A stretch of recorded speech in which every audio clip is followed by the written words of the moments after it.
Welcome to Blizzard Fire. We hope this video helps fire up your solution.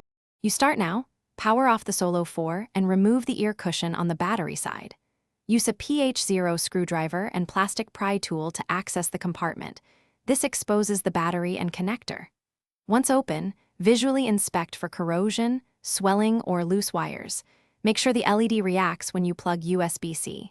You do this because visual and LED checks quickly rule out simple faults, and they let you know whether to proceed to electrical tests without wasting time. Now measure, plug a USB-C power meter between the charger and headphones, then record voltage and current while charging. You should see around 5V and a rising current initially. If current stays at 0, suspect the port or cable.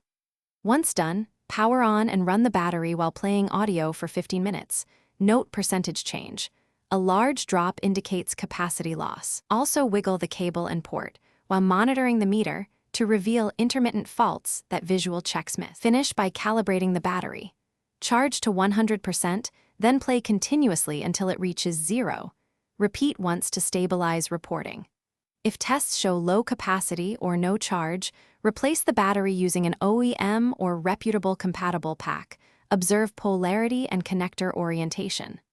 Once replaced, charge fully and verify normal drain. If things go wrong, for example no charging, clean the USB-C port with a small amount of isopropyl on a swab and try a known good cable. If still bad, contact support or a repair shop. Thanks for watching. If you found this helpful, don't forget to like and subscribe.